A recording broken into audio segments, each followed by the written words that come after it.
ఓం శ్రీ గురుభ్యో నమః. ఓం శ్రీ మాత్రే నమః. ఈటీవీ ప్రేక్షకులకి నమస్కారం. శుభమస్తు కార్యక్రమానికి స్వాగతం. శుభమస్తు కార్యక్రమంలోని గ్రహఫలం అంశంలో ద్వాదశ రాశుల వారి శుభాశుభ ఫలితాలు, ద్వాదశ రాశుల వారు ఎటువంటి పరిహారాలను పాటించాలి, అలాగే ఈరోజు సంకటహర చవితి. సంకటహర చవితి నాడు ఎటువంటి నియమాలను పాటించాలి, దీని యొక్క ప్రత్యేకత ఏమిటి, విశిష్టత ఏమిటి అనే విషయాన్ని శ్రీరస్తు అనే అంశంలో తెలుసుకుందాం. ముందుగా నేటి పంచాంగం. స్వస్తి శ్రీ చాంద్రమాన శ్రీ విశ్వావసు నామ సంవత్సరం, దక్షిణాయనం, హేమంత ఋతువు, పుష్యమాసం. ఈరోజు తిథి పుష్య బహుళ తదియ, పగలు 11 గంటల 38 నిమిషాల వరకు. తదుపరి చవితి తిథి ప్రారంభం. నక్షత్రం ఆశ్లేష, సాయంత్రం 4 గంటల 12 నిమిషాల వరకు. రాహుకాలం మధ్యాహ్నం 3 గంటల నుంచి 4 గంటల 30 నిమిషాల వరకు.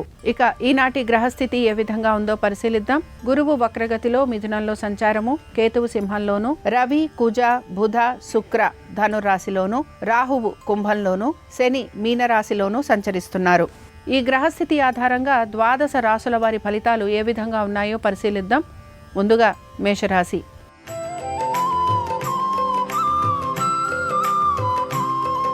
మేషరాశి వారి ఫలితాలను గనక పరిశీలించినట్లయితే ఎటువంటి ఆటంకాలు కలుగుతున్నా వాటిని అధిగమించడానికి ప్రయత్నిస్తారు.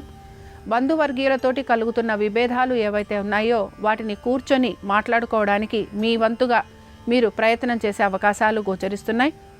నూతన ప్రాజెక్టులు, నూతన ఉద్యోగ ప్రయత్నాల గురించి ప్రయత్నం చేసే అవకాశాలు ఎక్కువగా ఉంటాయి. వ్యాపారస్తులకి వ్యాపార పరంగా అభివృద్ధి అనేది గోచరిస్తూ ఉంటుంది. ఆర్థికపరమైన విషయాలలో తగిన విధంగా జాగ్రత్తగా ముందుకు వెళ్ళడానికి ప్రయత్నం చేస్తారు. నూతన రుణ ప్రయత్నాలు చేస్తున్న వారికి సానుకూలంగా ఉంటుంది. సంతానము అలాగే వారి యొక్క అభివృద్ధి గురించి ఆలోచన చేస్తున్న వారికి అనుకూలమైన స్థితిగతులు గోచరిస్తూ ఉంటాయి. మేషరాశికి చెందిన స్త్రీలకి ఆర్థికపరమైన విషయాలలో ఒత్తిడికి గురయ్యే అవకాశాలు గోచరిస్తున్నాయి. వృత్తి, ఉద్యోగ, వ్యాపార సంబంధంగా శ్రమకి గురవటం, అలాగే వీరు ఆశించినట్టుగా ఉద్యోగాల్లో కానీ వ్యాపారంలో కానీ ఆర్థిక పురోగతి లేకపోవటం వీరికి ఇబ్బందిగా గోచరిస్తూ ఉంటుంది. తల్లిదండ్రుల ఆరోగ్యం గురించి శ్రద్ధాశక్తుల్ని కనబరచాలి. దైవ సంబంధమైన కార్యక్రమాలలో పాలు పంచుకుంటారు. గురు దర్శనం చేసుకోవటము, ఆశ్రమాలకు వెళ్లే అవకాశాలు గోచరిస్తున్నాయి. మేషరాశి వారు ఈరోజు గణేశుని పంచరత్న స్తోత్రం చదవటం, వినటం, అలాగే స్వామివారి దర్శనం వీరికి మంచి ఫలితాలను కలిగిస్తుంది. అనుకూలించే దిక్కు నైరుతి, కలిసొచ్చే రంగు తెలుపు, అదృష్ట సంఖ్య 3.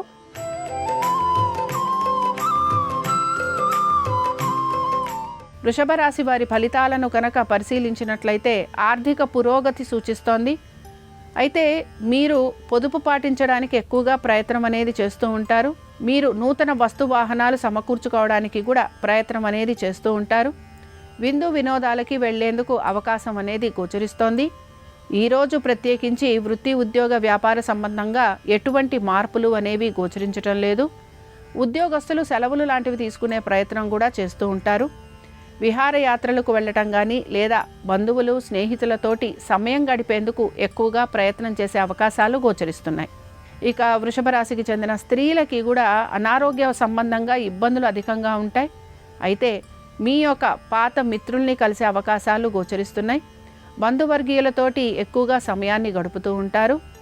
ఎటువంటి ప్రతికూల పరిస్థితులు ఉన్నా వాటిని అధిగమించడానికి ప్రయత్నం చేసే అవకాశాలు గోచరిస్తున్నాయి. ఇక వృషభ రాశి వారు ఈరోజు గణేశుని యొక్క అష్టోత్తరం చదవటం, వినటం, స్వామివారి దర్శనం వీరికి మంచి ఫలితాలను కలిగిస్తుంది. అనుకూలించే దిక్కు ఈశాన్యం, కలిసొచ్చే రంగు ఎరుపు, అదృష్ట సంఖ్య 5.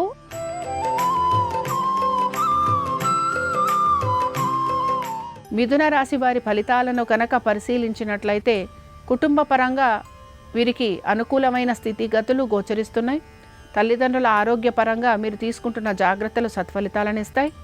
సంతానానికి వారికి సంబంధించి అనుకూలమైన స్థితిగతులు మీకు ఆనందాన్ని కలిగిస్తూ ఉంటాయి. వృత్తి, ఉద్యోగ, వ్యాపార పరంగా ఆర్థిక పురోగతి అనేది సూచిస్తోంది. నూతన వస్తు వాహనాలు సమకూర్చుకోవడానికి ప్రయత్నిస్తారు. స్వగృహం గురించి ఆలోచన చేయటము, అలాగే ముఖ్యంగా మీరు వివాహ ప్రయత్నాలు లాంటివి చేసే అవకాశాలు కూడా గోచరిస్తున్నాయి. మొత్తం మీద ఈరోజు మిథున రాశి వారికి అనేక విషయాల్లో శుభ ఫలితాలు ఉండటం ఆనందాన్ని కలిగిస్తూ ఉంటుంది. ఇక మిథున రాశికి చెందిన స్త్రీలకి కూడా ఆర్థికపరమైన విషయాలలో అనుకూలమైన స్థితిగతులు, కుటుంబ పరంగా కూడా ఇబ్బందికర పరిస్థితుల నుంచి బయటపడేందుకు అవకాశాలు గోచరిస్తూ ఉంటాయి. శ్రేయోభిలాషుల సలహాలు సూచనలు పాటిస్తూ ముందుకు వెళతారు. వృత్తి ఉద్యోగ వ్యాపార సంబంధంగా ప్రతి విషయంలో ప్రతికూలతలు ఏవైతే ఉన్నాయో వాటిని అధిగమిస్తూ ఉంటారు. ఆర్థికపరమైన విషయాలలో కూడా జాగ్రత్త వహిస్తూ ముందుకు వెళ్లేందుకు ప్రయత్నిస్తారు. ఇక మిథున రాశి వారు ఈరోజు గణేశుని పంచరత్న స్తోత్రం చదవటం, వినటం, స్వామివారి దర్శనం వీరికి మంచి ఫలితాలను కలిగిస్తుంది. అనుకూలించే దిక్కు ఈశాన్యం. కలిసొచ్చే రంగు ఆకుపచ్చ. అదృష్ట సంఖ్య 1.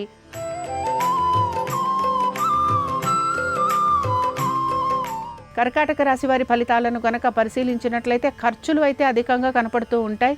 సంతానము, వారి అభివృద్ధి గురించి ఆలోచన అనేది ఎక్కువగా గోచరిస్తూ ఉంటుంది. ప్రతి పని కూడా ఆచితూచి చేయటం అనేది కనపడుతూ ఉంటుంది. ఆర్థికపరమైన విషయాలలో తగు జాగ్రత్తలు పాటించాలి. ఆరోగ్య సంబంధంగా ఇబ్బందులు అనేవి ఎదుర్కొనే పరిస్థితులు గోచరిస్తూ ఉంటాయి. ఏ పని తలబెట్టినా అది ఆలస్యంగా పూర్తవటం కానీ లేకపోతే పూర్తి కాకపోవటం వలన మీకు నిరాశ, నిస్పృహ అనేది కలుగుతూ ఉంటుంది. ఇక కర్కాటక రాశికి చెందిన స్త్రీలు కూడా ముఖ్యంగా వీరి ఆరోగ్యం గురించి జాగ్రత్త వహించడం అనేది అవసరం. దుబారా ఖర్చులు అధికంగా చేసే అవకాశాలు గోచరిస్తున్నాయి. కుటుంబ వృద్ధి గురించి ఎక్కువగా ఆలోచన చేయాల్సిన పరిస్థితులు మీకు కనపడుతూ ఉంటాయి. మీ యొక్క కుటుంబ సభ్యుల ఒక సలహాలు సూచనలు పాటించకపోవటం వలన వృత్తి ఉద్యోగ వ్యాపారాలలోనూ ఆర్థిక స్థితిగతులలోనూ ఇబ్బందికి గురయ్యే అవకాశాలు కనపడుతూ ఉంటాయి. కర్కాటక రాశి వారు ఈరోజు సంకటహర చవితి సందర్భంగా గణేశుని ద్వాదశ నామావళి చదవటం, వినటం, స్వామివారి దర్శనం వీరికి మంచి ఫలితాలను కలిగిస్తుంది. అనుకూలించే దిక్కు నైరుతి. కలిసొచ్చే రంగు ఆకుపచ్చ. అదృష్ట సంఖ్య 4.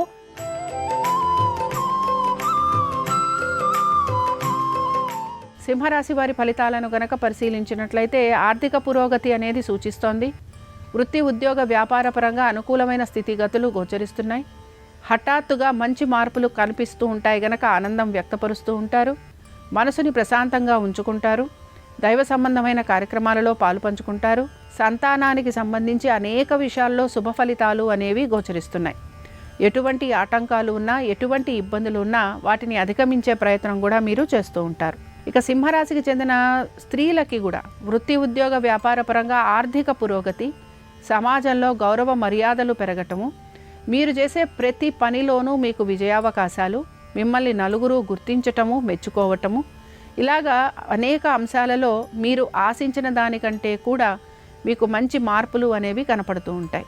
ఇక సింహరాశి వారు ఈరోజు సంకటహర చవితి సందర్భంగా సంకటనాశన గణేశ స్తోత్రం చదవటం, వినటం, స్వామివారి దర్శనం వీరికి మంచి ఫలితాలను కలిగిస్తుంది. అనుకూలించే దిక్కు ఆగ్నేయం. కలిసొచ్చే రంగు ఎరుపు. అదృష్ట సంఖ్య 4.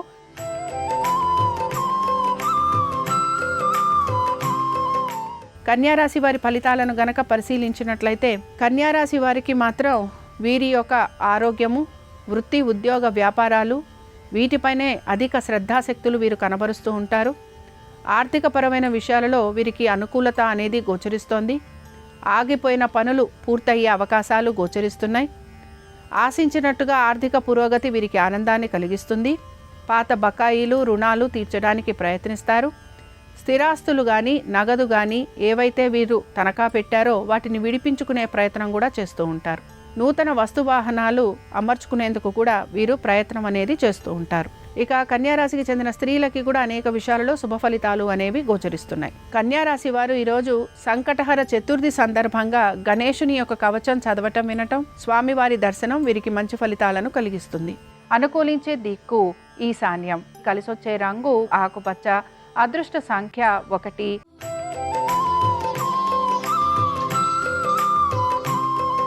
తులారాశి వారి ఫలితాలను గనక పరిశీలించినట్లయితే చికాకులు అధికంగా పెరిగే అవకాశాలు గోచరిస్తున్నాయి. ఆర్థికపరమైన విషయాలలో ఎటువంటి మార్పులు గోచరించడం లేదు.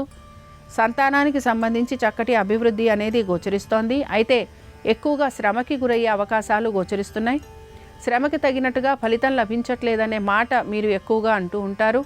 కుటుంబ సభ్యులతోటి అనాలోచితంగా అనే మాటల వలన ఇబ్బందులు అనేవి కలుగుతూ ఉంటాయి. స్నేహితులు, బంధువులు కూడా మీకు దూరంగా ఉండే అవకాశాలు గోచరిస్తున్నాయి. సమయస్ఫూర్తితోటి నెమ్మదిగా పనులు పూర్తి చేయడానికి ప్రయత్నించాలి. వీటన్నిటితో పాటు ఆర్థికపరమైన విషయాలలో మీకు అనుకూలత అనేది గోచరిస్తూ ఉంటుంది. ఇక తులారాశికి చెందిన స్త్రీలు వీరు కూడా వీరి యొక్క వృత్తి ఉద్యోగ వ్యాపారాలలో అలసటకి గురయ్యే అవకాశాలు ఎక్కువగా ఉంటాయి. ఆర్థికపరమైన విషయాలలో అనుకూలత అనేది ఉన్న ఖర్చులు కూడా వీరికి అధికంగా గోచరిస్తున్నాయి. దీర్ఘకాలిక పెట్టుబడులు, పొదుపు వీటిపైన శ్రద్ధాశక్తుల్ని కనబరుస్తారు. ఇక తులారాశికి చెందిన వారు ఈరోజు సంకటహర చతుర్థి సందర్భంగా గణేశుని యొక్క ద్వాదశ నామావళి చదవటం, వినటం, స్వామివారి దర్శనం వీరికి మంచి ఫలితాలను కలిగిస్తుంది. అనుకూలించే దిక్కు ఉత్తరం, కలిసొచ్చే రంగు పసుపు, అదృష్ట సంఖ్య 2.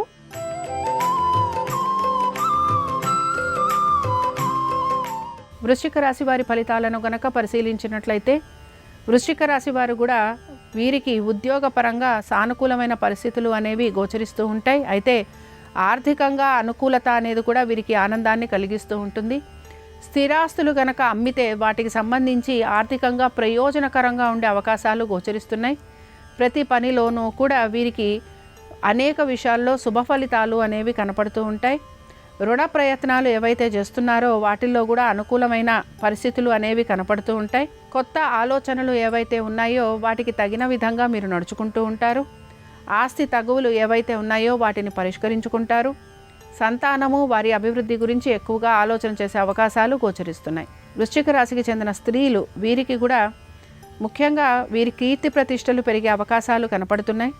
ఉద్యోగస్తులకి అధిక ఒత్తిడి ఉన్నా, శ్రమ ఎక్కువగా ఉన్నా తట్టుకొని పనులు పూర్తి చేసే పరిస్థితులు గోచరిస్తున్నాయి. ఆర్థిక వ్యవహారాలు ఏవైతే ఉన్నాయో వాటన్నిటినీ కూడా సమర్థవంతంగా మీరు నిర్వహిస్తూ ఉంటారు. ఇక వృశ్చిక రాశికి చెందిన వారు ఈరోజు సంకటహర చతుర్థి సందర్భంగా రుణ విమోచక గణేశ స్తోత్రం చదవటం, వినటం, స్వామివారి దర్శనం వీరికి మంచి ఫలితాలను కలిగిస్తుంది. అనుకూలించే దిక్కు దక్షిణం, కలిసొచ్చే రంగు పసుపు, అదృష్ట సంఖ్య 2.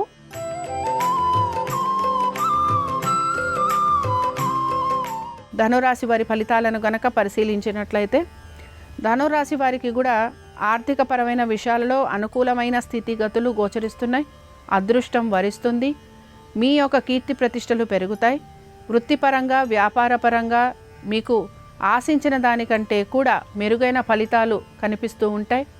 హఠాత్తుగా ప్రమోషన్లు, ఇంక్రిమెంట్లు లాంటివి వచ్చే అవకాశాలు, ఉన్నతాధికారులు మిమ్మల్ని మెచ్చుకోవటము, అదనపు బరువు బాధ్యతలు, మీ యొక్క సహోద్యోగులు మీకు సహాయం చేయటం ఇలాంటివన్నీ కూడా మీకు ఆనందాన్ని కలిగిస్తూ ఉంటాయి. ఎటువంటి ఇబ్బందులు ఉన్నా, ఎటువంటి సమస్యలు ఉన్నా వాటిని తట్టుకొని ముందుకు వెళ్ళే ప్రయత్నం మీరు చేస్తూ ఉంటారు. ధనురాశికి చెందిన స్త్రీలకి నూతన వ్యక్తుల పరిచయం అనేది కలిగేందుకు అవకాశాలు గోచరిస్తున్నాయి. చికాకులు పెరుగుతాయి. అనారోగ్యం అనేది కలుగుతూ ఉంటుంది. వీటన్నిటితో పాటు ఆర్థిక ఇబ్బందులు లేదా ఆర్థిక సంబంధంగా ఉండే పనులు ఏవైతే ఉన్నాయో వాటిని మీరు పూర్తి చేయడానికి ప్రయత్నిస్తారు. ఇక ధనురాశికి చెందిన వారు ఈరోజు సంకటహర చతుర్థి సందర్భంగా గణేశుని యొక్క వజ్రపంజర స్తోత్రం చదవటం, వినటం, స్వామివారి దర్శనం మీకు మంచి ఫలితాలను కలిగిస్తుంది. అనుకూలించే దిక్కు నైరుతి, కలిసొచ్చే రంగు తెలుపు, అదృష్ట సంఖ్య 5.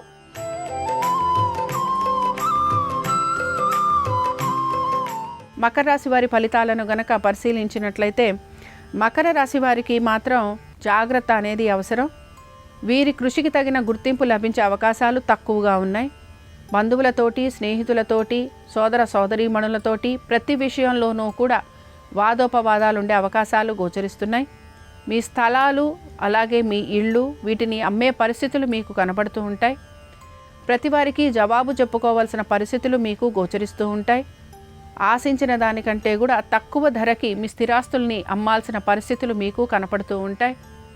అనారోగ్య సంబంధంగా ఖర్చులు అధికంగా ఉండే రోజుగా చెప్పుకోవచ్చు.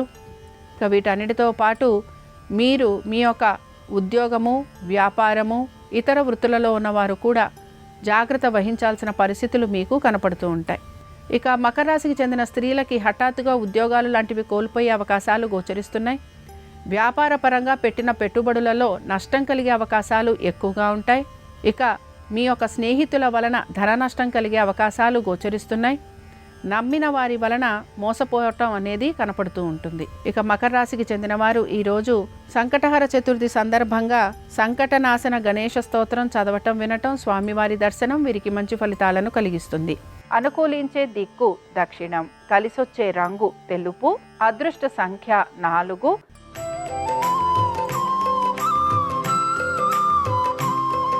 కుంభరాశి వారి ఫలితాలను గనక పరిశీలించినట్లయితే ఉద్యోగస్తులు వారి యొక్క ఉన్నతాధికారుల సహాయ సహకారాలు తీసుకుని ముందుకు వెళ్లే ప్రయత్నం చేస్తారు. వ్యాపారస్తులకి భాగస్వామ్యం వలన లాభం కలుగుతుంది. ఇతర వృత్తులలో ఉన్న వారికి అనుకూలమైన స్థితిగతులు గోచరిస్తున్నాయి. ఆర్థిక పురోగతి వీరికి ఆనందాన్ని కలిగిస్తుంది. దైవ సంబంధమైన కార్యక్రమాలలో కూడా పాలు పంచుకునేందుకు ప్రయత్నిస్తారు. ఇక కుంభరాశికి చెందిన స్త్రీలకి వృత్తి, ఉద్యోగ, వ్యాపారాలలో అనుకూలమైన స్థితిగతులు, గౌరవ మర్యాదలు పెరిగే అవకాశము. ప్రతి పని గురించి ఆచితూచి నిర్ణయాలు తీసుకుంటూ ఉంటారు. ఖర్చులని అధిగమించడానికి ప్రయత్నిస్తారు. నూతన ఆలోచనల వలన మీకు ఆర్థికంగా అనుకూలత అనేది కూడా గోచరిస్తూ ఉంటుంది. ఇక కుంభరాశికి చెందిన వారు వివాహ ప్రయత్నాలు చేస్తున్న వారికి ప్రయత్నం అనేది కొనసాగుతూ ఉంటుంది. కుంభరాశి వారు ఈరోజు సంకటహర చతుర్థి సందర్భంగా గణేశుని యొక్క పంచరత్న స్తోత్రం చదవటం, వినటం, స్వామివారి దర్శనం వీరికి మంచి ఫలితాలను కలిగిస్తుంది. అనుకూలించే దిక్కు వాయువ్యం, కలిసొచ్చే రంగు ఆకుపచ్చ, అదృష్ట సంఖ్య 4.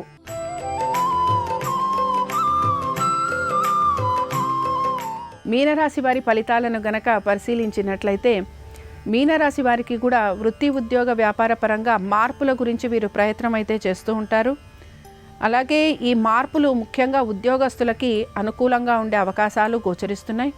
స్థల మార్పు, బదిలీల గురించి ప్రయత్నం చేస్తున్న వారికి సానుకూలత అనేది కనపడుతోంది. నూతన గృహం గురించి లేదా మీరు గనక ఇల్లు మారాలి అని ప్రయత్నిస్తుంటే అందులో కూడా మీకు అనుకూలమైన స్థితిగతులు గోచరిస్తున్నాయి. శత్రువులపైన విజయాన్ని సాధిస్తారు. అనుకున్న విధంగా పనులన్నీ పూర్తి చేస్తారు. వ్యాపారస్తులకి నూతన పనులు, నూతన ప్రాజెక్టులు లభించే అవకాశం అనేది గోచరిస్తోంది. ఆర్థిక పరంగా ఇబ్బందికి గురవుతున్న సమయానుకూలంగా మీకు ఆర్థిక సహాయం అందే అవకాశాలు గోచరిస్తున్నాయి. కన్స్ట్రక్షన్స్లోనూ, రియల్ ఎస్టేట్లోనూ ఉన్న వారికి ముందుకు సాగే అవకాశాలు కనపడుతున్నాయి. సంతానానికి చక్కటి పురోగతి అనేది సూచిస్తోంది. మీనరాశికి చెందిన వారు ఈరోజు సంకటహర చతుర్థి సందర్భంగా గణేశుని షోడశ నామావళి చదవటం, వినటం, స్వామివారి దర్శనం వీరికి మంచి ఫలితాలను కలిగిస్తుంది. అనుకూలించే దిక్కు వాయువ్యం, కలిసొచ్చే రంగు నలుపు, అదృష్ట సంఖ్య 9. ఇవి ద్వాదశ రాశుల వారి ఫలితాలు. సంకటహర చతుర్థి సందర్భంగా వినాయకుడి యొక్క అనుగ్రహం ద్వాదశ రాశుల వారి మీద ఉండాలని ఆశిస్తూ స్వస్తి. శ్రీరస్తు శుభమస్తు. ఈరోజు సంకష్టహర చతుర్థి మంగళవారంతో కలిసి వచ్చింది. దీన్ని అంగారక సంకష్టహర చతుర్థి అనే పేరుతో పిలుస్తారు. అంగారక సంకష్టహర చతుర్థి సందర్భంగా ఈరోజు అందరూ కూడా గృహంలో శ్వేతార్క గణపతిని పూజిస్తే అద్భుత ఫలితాలు కలుగుతాయి. ఆకస్మిక సమస్యల నివారణకు, తల్లిదండ్రులకు సంబంధించిన అనారోగ్య సమస్యలు అధిగమించడానికి శ్వేతార్క గణపతి, తెల్లజిల్లేడు వేరు మీద చెక్కిన గణపతిని ఈరోజు పూజించాలి.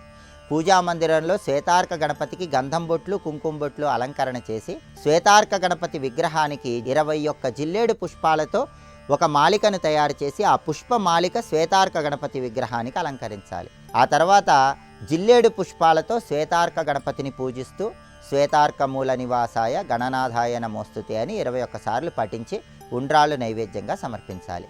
అంగారక సంకష్టహర చతుర్థి సందర్భంగా ఇలా గణపతిని పూజిస్తే కుజదోషాలు తొలగింపజేసుకోవచ్చు, కేతుదోషాలు తొలగింపజేసుకోవచ్చు, ఆకస్మిక సమస్యల నుంచి సులభంగా బయటపడవచ్చు.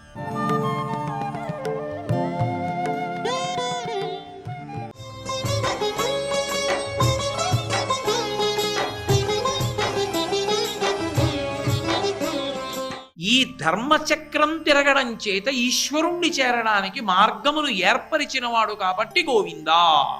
గో ఇప్పుడు చూడండి, భూమి ఆయన సొత్తు అని మొదలై దాని అన్వయం చేత చివరికి ధర్మ మార్గంలో ప్రయాణం చేసి ఎక్కడికి వెళ్ళాడు? ఈశ్వరుడి దగ్గరికే వెళ్ళాడు. అందుకని గోవిందా. అలాగే రెండవది ధేనుహు. ధేనుహు అంటే ఆవు. ఆవు సురభి అంటారు. అది అమృతతత్వంతో నిండిపోయి ఉంటుంది. గోవు యొక్క పృష్ఠభాగంలోంచి వచ్చేటటువంటి పాలు అమృతంతో సమానమే. ఆ గోవు సమస్తమైనటువంటి దేవతలు సూక్ష్మాంశములతో ఆ గోవు యొక్క శరీరమునందు ప్రవేశించి ఉంటారు. యద్గృహే దుఃఖితా గావః అని మనం ప్రతిరోజు గోపూజ చేసినప్పుడు చెప్పట్లా, ఏ ఇంట గోవు బాధపడుతుందో ఆ ఇల్లు వృద్ధిలోకి రాదు, ఏ ఊళ్ళో గోవు బాధపడుతుందో ఆ ఊరు వృద్ధిలోకి రాదు, ఏ ఊళ్ళో గో పూజలు విశేషంగా ఉండి గోవు ఆదరింపబడుతుందో ఆ ఊరు వృద్ధిలోకి వస్తుంది. అదే కదా దాని తాత్పర్యం. గోవుని సృజించినవాడు, గోవు ద్వారా ఈశ్వరుణ్ణి చేరుకునేటట్టు చేసినవాడు గోవిందుడు. ఎలా అంటే గోవు అనబడేటటువంటి ప్రాణికి ఒక్కదానికే ఒక ప్రత్యేకత ఉంది. వర్ణము ఆశ్రమము అన్న అధికార భేదం లేకుండా పూజించడానికి యోగ్యమైన ఏకైక పరదేవతా స్వరూపము గోవు ఒక్కటే. ఏదో బ్రహ్మచారి ఉన్నాడనుకోండి, కొన్ని చెయ్యొచ్చు, గృహస్థు కొన్ని చెయ్యొచ్చు, సన్యాసి కొన్ని చెయ్యొచ్చు, వానప్రస్థు కొన్ని చెయ్యొచ్చు, ఏదో వివిధ వర్ణముల వాళ్ళు ఒక్కొక్కటి చెయ్యొచ్చు. కానీ గోపూజ అందరూ చెయ్యొచ్చు. గోవుకు అరటిపండు అందరూ పెట్టచ్చు, గోవుకి గడ్డి అందరూ పెట్టచ్చు, గో సేవ అందరూ చెయ్యొచ్చు. అందరి చేత ఈశ్వర సేవగా సేవ చేయించడానికి యోగ్యముగా సృజింపబడిన ప్రాణి గోవు. అటువంటి గోవు నుంచి వచ్చేటటువంటి పదార్థములు ఏ ఉన్నాయో అవన్నీ కూడా మనిషిని పుణ్యగతుల వైపుకి నడిచేటట్టుగా చేస్తాయి. ఒక ఆవుని పోషించడం, ఒక ఆవుని రక్షించడం, ఒక ఆవుని కాపాడడం, దాని గంగడోలు నిమరడం, దానికి నీళ్లు పొయ్యడం, దానికి బొట్టు పెట్టడం దగ్గర నుంచి దానికి గడ్డి పెట్టడం, దాన్ని కాపాడడం, ఇవన్నీ పుణ్యకర్మలే. ఇప్పుడు బాహ్యమునందు భూమి ఐశ్వర్యాన్నిచ్చి ఆంతరమునందు ఉన్నత పదాన్నిచ్చినట్టే గోవు కూడా పైకి ఐశ్వర్యాన్ని ఇస్తుంది. ఆంతరమునందు ఆ గోవు ఉంది కాబట్టి గోవు యొక్క మలము చేత భూమినంతటినీ శుద్ధి చేసి యజ్ఞం చేస్తాం. లేకపోతే భూమికి శుద్ధి ఎలా కుదురుతుంది? అక్కడ తొక్కాడు పశువులు తిరిగి ఎలా యజ్ఞశాల కట్టడం అంటే ఎద్దు దున్నాలి, గోమయంతో అలకాలి. ఇప్పుడు ఆ రెండిటి చేత భూమికి శుద్ధి కలుగుతుంది. ఒక యజ్ఞం చెయ్యాలి, ఒక ప్రాంగణం వెయ్యాలి, గోమయంతో శుద్ధి చెయ్యాలి. రేపు వాయుప్రతిష్ఠ చెయ్యాలి, ఆ ప్రాంగణాన్ని ముందు గోమయంతో అలకాలి.